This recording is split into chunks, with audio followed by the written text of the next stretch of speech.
वैसे तो वो एमके वेंचर से को फाउंडर फंड मैनेजर भी हैं, बट हमारे बहुत करीबी दोस्त और एक पोएट भी हैं, और आपने 18 ऑफ स्वदेश पे उनकी पोएट्री सुनी भी है।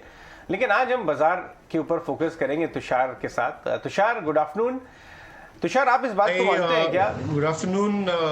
Thank you so much for the opportunity Ajay. Always always और तुषार। ईटी नाउ स्वदेश के सभी दर्शकों को मेरा नमस्कार। बहुत बहुत बढ़िया। सो तुषार, अभी बात करते हैं बाजार की। ये जो पॉइंट निकल के आ रहा है, हम लोग जो बात कर रहे हैं कि नेगेटिविटी का एक तरह से चरम पे पहुंच गई थी, कहीं ना कहीं पेसिमिज्म। हर पर्सन के पास 10 बहाने थे क्यों बाजार में नहीं आना चाहिए, बाजार शॉर्ट करना चाहिए। और आप देखिए, जो प्राइस डैमेज हुआ था, रिजल्ट अच्छे हो या बुरे हो, कुछ भी हो, बाजार फंडामेंटल्स को एकदम देखना ही बंद कर दिया था। वो जैसे एक बाजार में बात चली थी, it is foolish to be bullish. वहां से 450 पॉइंट का एक निफ्टी में रिबाउंड आया, और मिड कैप्स में तो ज़्यादा आया एक्चुअली। क्या आप इस बात से इत्तेफाक रखते हैं कि वैल्यू इमर्ज होना शुरू हो गई थी पॉकेट्स में? बिल्कुल सही बोल रहे हैं अब अजय। अगर आप देखेंगे लास्ट कुछ महीनों में mid cap small cap index from the peak 20% के आसपास या उससे ज़्यादा ही गिरा है। और डेफिनेटली थोड़ा सा एक फ्रॉथ बिल्डअप हुआ था, वो कुछ कम हुआ है मार्केट्स में। बट मुझे लगता है कि डे टू डे मूवमेंट की जगह अगर हम एक बिग पिक्चर फोकस रखें, तो मुझे लगता है नेक्स्ट फ्यू मंथ्स, अगले कुछ महीने, we have to be very careful in the markets. हमें ध्यान रखकर चलना पड़ेगा।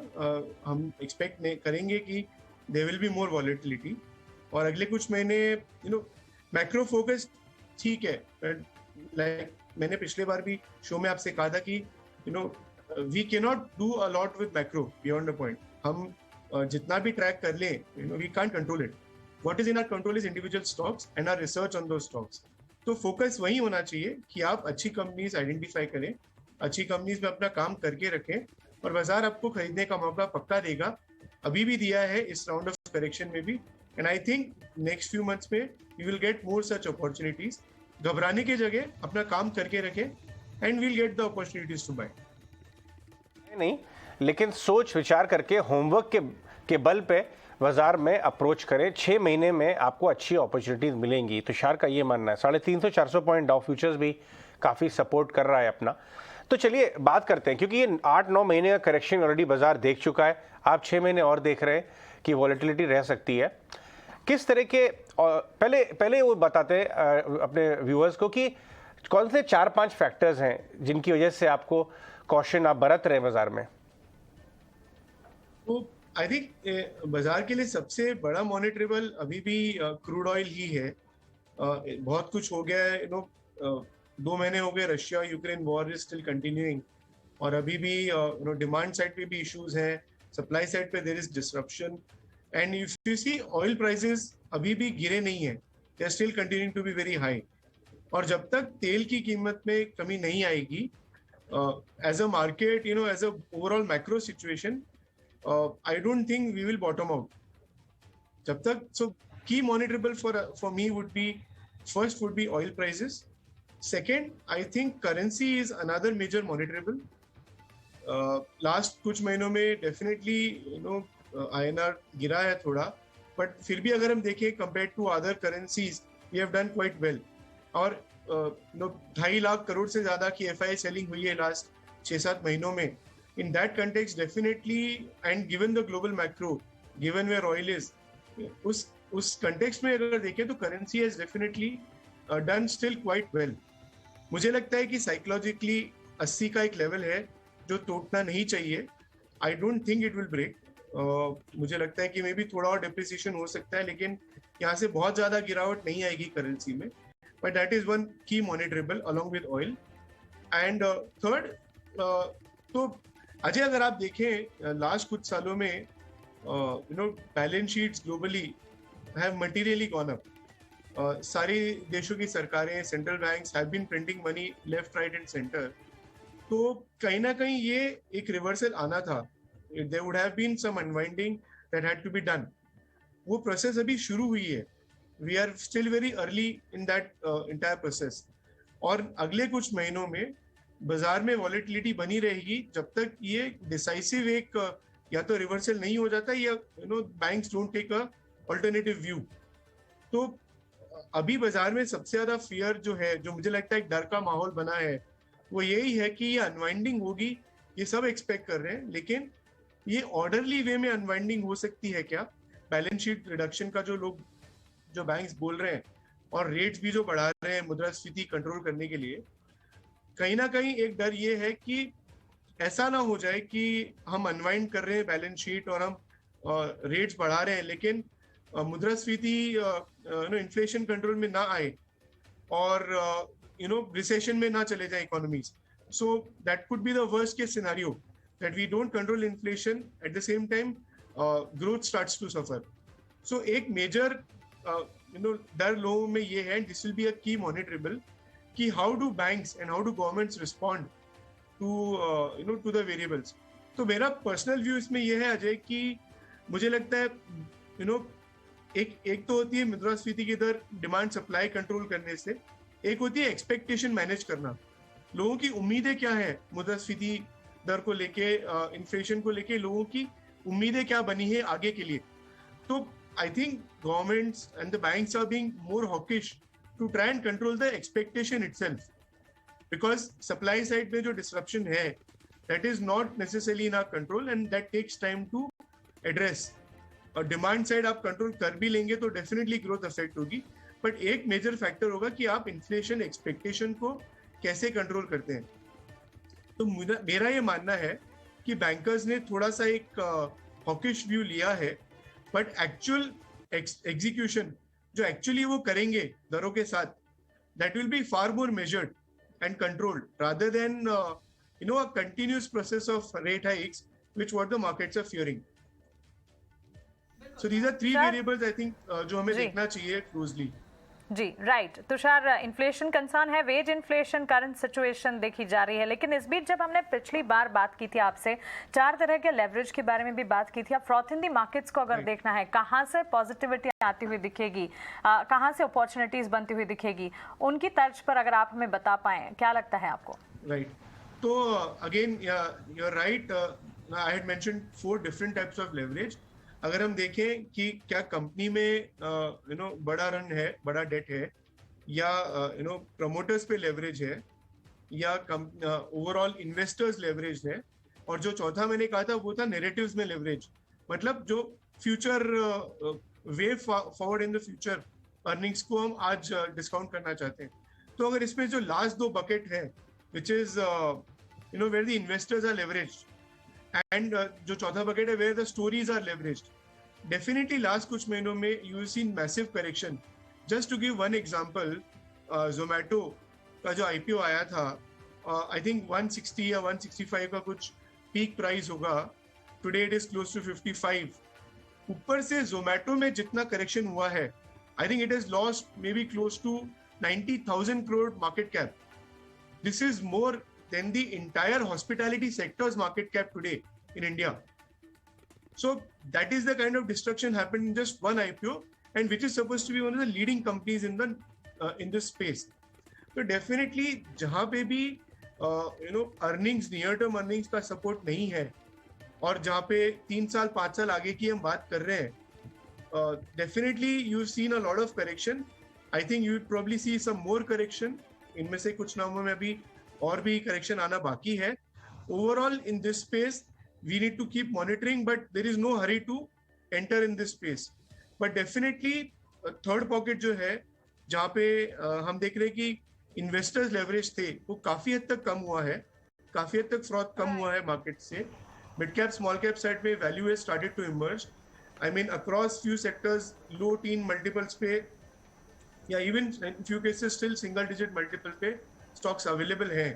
तो डेफिनेटली इस पॉकेट में लेवरेज कम हुआ है, स्टॉक्स गिरे हैं, and value started to emerge. Alright, absolutely. Good afternoon Tushar. Priyanka यार, तो वैल्यू इमर्ज होती हुई आपको दिखाई दे रही है. यहाँ पर कई सारी पॉकेट्स और स्पेसेस की आप बात करें. एक चीज आपसे और समझनी है तुषार, आपको लगता है क्योंकि जिस तरह का ट्रेंड हमने देखा है, एफआईज की पार्टिसिपेशन बाजार के लिए बहुत जरूरी है, लेकिन एफआईज की पार्टिसिपेशन आप पिछले फरवरी से देखें, मोर और लेस वहां से ही आपको नहीं, अक्टूबर से तो वो बड़ी क्वांटिटी में सेल कर रहे हैं, लेकिन फरवरी से ही आप उनकी पार्टिसिपेशन देखें तो बहुत लो रही है. लेकिन डीआईज ने निगेट किया है पूरी तरह. तो जो डोमेस्टिक स्टोरी है, जो एक स्ट्रक्चरल चेंज है, वो बहुत बहुत बड़ा और बहुत नोटिसेबल है। ऐसे स्ट्रक्चरल चेंजेस में आपको कौन से स्पेसेस लगते हैं जो बहुत रेजिलिएंट रहेंगे, जिन्हें जरूरत नहीं पड़ेगी कि एफआईएस की पार्टिसिपेशन कितनी है? क्या ये पॉसिबिलिटी है? ये डेफिनेटली आई थिंक ओवरऑल अगर हम देखें लास्ट साल भर में FII selling has been relentless. In fact, at some point in the next few months, we should see bottoming out clearly FII selling पर भी. पर दो चीजें हैं. One good thing about Indian markets is the market itself is very well diversified.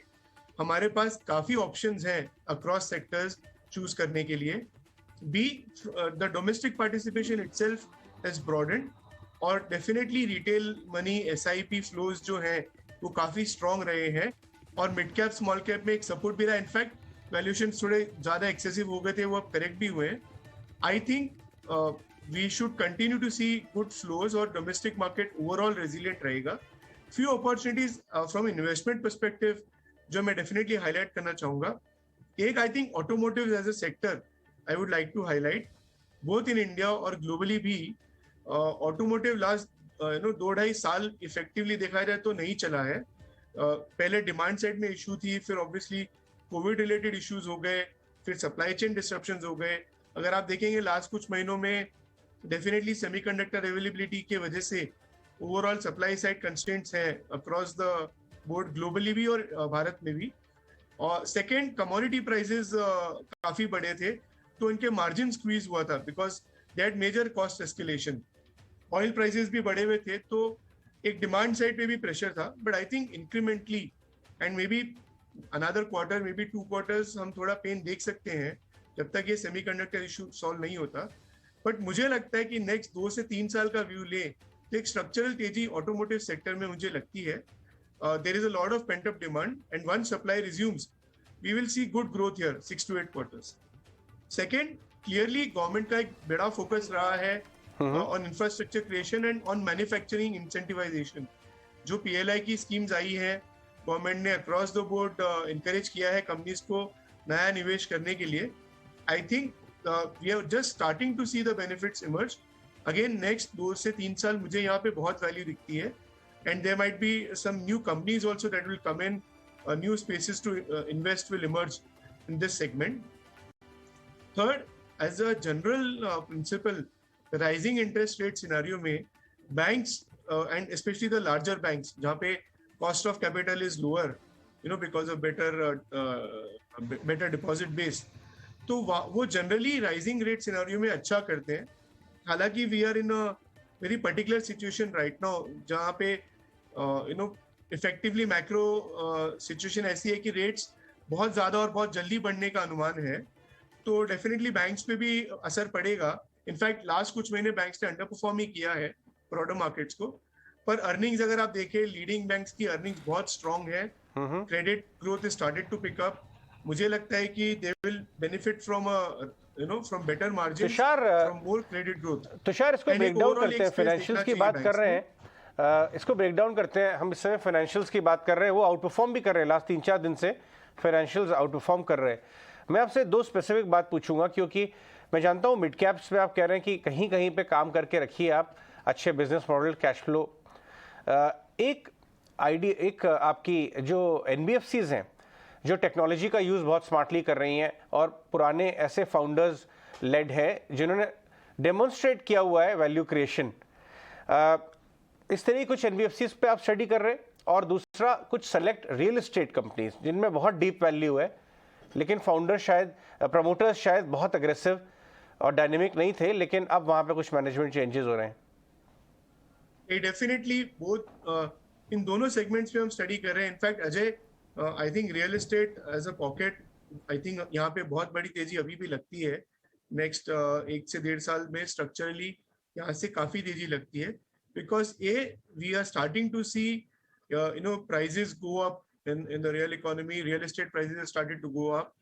Organized real estate में demand काफी aggressively improve हुई है. अगर आप देखें कि मार्केट को अगर मैं 2 पार्ट्स में डिवाइड कर दूं रियल एस्टेट में भी, एक है कि Tier 3, Tier 4 kind of builders और एक है Tier 1 बिल्डर्स. ऑर्गेनाइज्ड स्पेस में अगर मैं देखूं, clearly inventory is far lesser on the organised space and demand is much more. तो मुझे लगता है कि real estate will do very well next couple of years.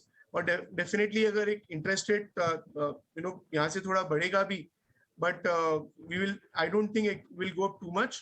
तो यहाँ पे एक डिमांड बनी रहेगी, डिमांड डिस्ट्रक्शन मुझे नहीं लगता. तो yes, real estate is one pocket. We have invested also in few companies and we are looking at the space closely.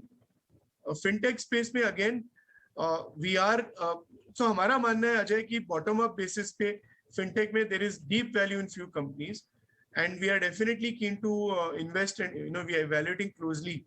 यहाँ पे भी मुझे लगता है कि definitely next 2 से 3 साल में अच्छी value emerge होगी. In fact, on a positive note, in the fintech space in India overall and the NBFC space, we have seen a lot of innovation happening. Last 2-3 साल में काफी नए business models emerge हुए हैं, काफी अच्छा मतलब काम हुआ है इस space में, and definitely this is one area of interest for us for longer term, and it is a matter of pride. हम सब की गर्व की बात भी है कि India is far ahead of most countries globally with respect to the overall fintech space in terms of the technology aspect. So yes, we are looking at this space closely. Tushar, आपका शुक्रिया हमारे साथ जुड़ने के लिए और बाजार पर डिटेल्ड आपका नजरिया हमारे साथ शेयर करने के लिए.